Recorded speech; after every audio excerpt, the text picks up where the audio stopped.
Welcome back to DIY Wood Revival. In this episode I'm going to turn these macrocarpa beams into a bench. Let's get started. I've had these macrocarpa beams sitting around in the shed for a while now, and I wasn't sure what to do with them, and then it hit me. Bench seat. So I want to cut these beams down into strips, but my saw isn't quite high enough, which isn't a big deal, but because these aren't exactly square, they're a bit warped, could cause a problem, like cutting it one side and flipping it over and cutting the other side. But we'll trim them up and then we can tidy it up afterwards and see what happens. As expected, it was pretty hard to line up the two cuts. Also, my Ryobi table saw struggled a bit to get through these beams, but I took my time and slowly fed the beams through the blade. With macrocarpa for this bench, it's such a nice timber. The colour's warm, the grain's always interesting, it's easy to work with, smells amazing when you cut it, and holds up really well, even outside. Yeah, that's those beams milled down into boards. A little bit of an overlap on a few of them, but I'll push them through the old thicknesser and we should be good to go, I think. Yeah, a bit rough, but not too bad. We put a bit of cutting a little bit thicker than I really wanted, but that was intentional so that I could push through the thicknesser a few times, get them nice and flush down to size. Alright, we'll whip it out and see what happens. This old thicknesser could probably do with some new blades, but she does the job. One of my favourite parts of a build like this is running the boards through the thicknesser. You start with these rough, kind of ugly boards, and you take those first few passes and you really start to see the grains and colours come alive. It's pretty satisfying seeing them come out the other side smooth and even, and it makes the rest of the build so much easier.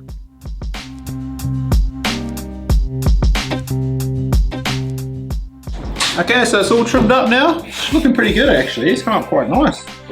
Surprised. Thickness has really ate away all those saw marks and whatnot. It's good.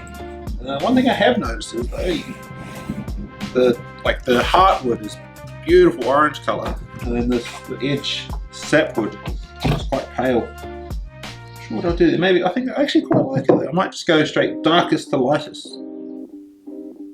To get the boards to the same length, I used a stop lock on the miter saw, and I ended up with 14 short boards and 8 long ones. That'll make up the entire bench seat.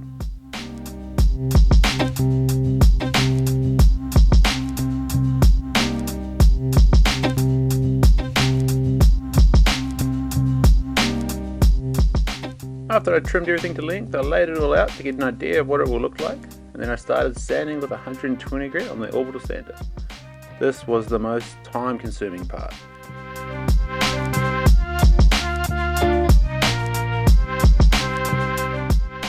Finally finished sanding, ready to glue them up. I've laid them all out in the orientation that they're going to end up in. There's one plank that's, one end of it is just straight white. Like I managed to flip them all around so that the heartwood's all on the top and then the sapwood's on the bottom, so it'll be like light to dark, dark to light. Except for this one plank which is just straight sapwood, but it's on the end. It's fine. Let me see this. Time for the glue up. There's not going to be any dowels or fasteners holding this thing together, so I made sure I got plenty of glue and got really good coverage. Gluing up is always a bit of a juggling act, trying to get everything lined up before the glue starts to grab. This is one of those steps where it feels like you need 3 hands and about 10 more clamps than you actually own. Once it's all clamped up though, you can just step back and admire it, because at this moment it finally starts looking like a real piece of furniture.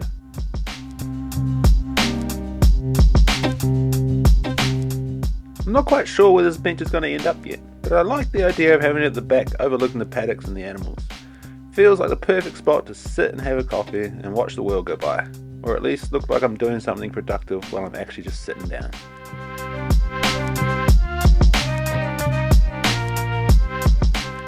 When I clamped everything up, there was a bit of movement between the boards and I had to make a few adjustments on the fly. The next day I removed the clamps and cleaned up all the squeeze out with a chisel. I should have used packing tape on the scrap boards that I was clamping with, as they were fairly well glued to the bench, and I had a couple of small bits of tear out when I removed them. It took a while to clean up all the glue, especially on those inner edges, but I didn't want to rush and risk damaging the wood. When I initially came up with this design, I was a bit worried that the boards would flex or bend in the middle, but this is solid as. I can put all my weight on it and there's no movement at all. Okay, so I finished sanding them up. them nice and flush. It's looking really good. Happy with that. There's a few little gaps between some of the joins. Put a bit of wood filler, fill those in on the ends, and then there's that bit of tear out. Don't need to glue back in. That'll be right. By the time I finish, you won't even know it's there. Sweet as. This tear out slotted straight into place, and to fill those few gaps I use a bit of sawdust with glue to make a wood filler that should match the colour of the planks nicely. Key is not to use too much glue and work it into the gaps as deeply as possible. I ended up doing 2 coats of this, so I just sanded between each coat with 120 grit to get it nice and flat.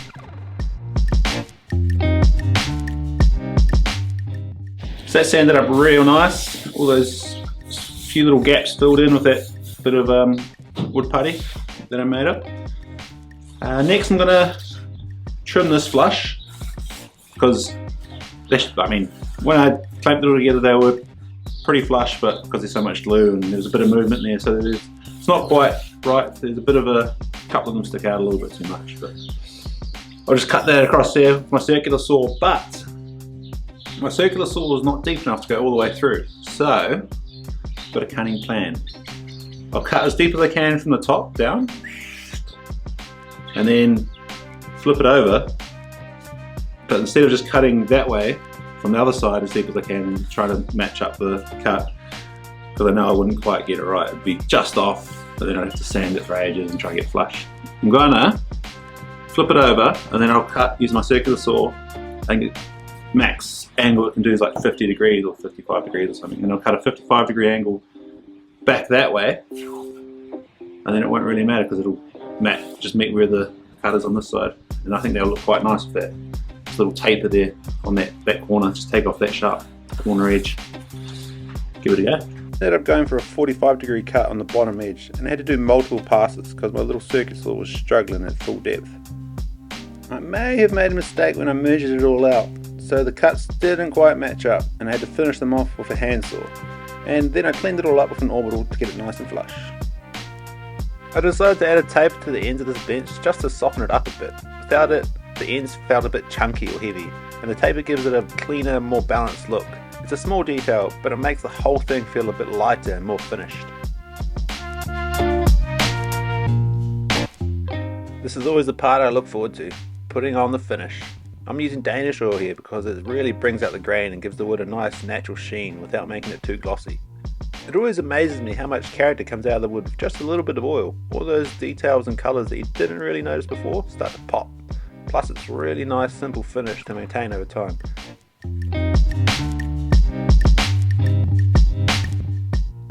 Here's where applying the oil makes me look like a professional woodworker. Truth is, I'm just winging it most of the time and hoping for the best. But honestly, that's what makes woodworking fun. Messing up, figuring things out as you go, and somehow turning it all into something that works at the end. If everything went perfectly the first time, it wouldn't be much fun.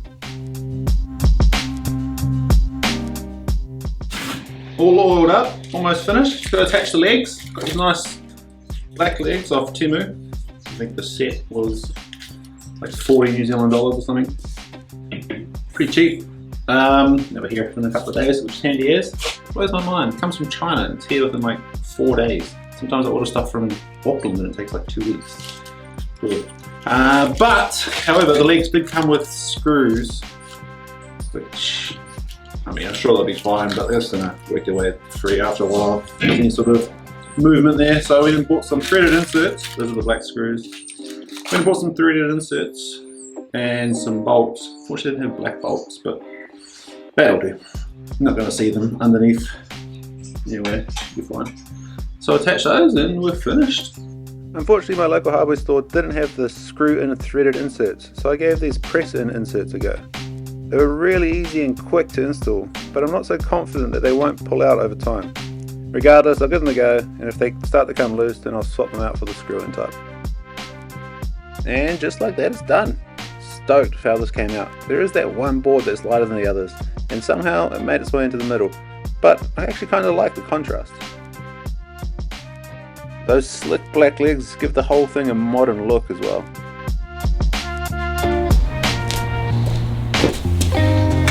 There we go, all done. happy with that. Really stoked how it came out. It's actually quite big as well, eh? Like I'm a big dude, but you get 3, probably 4 people along here if you want it.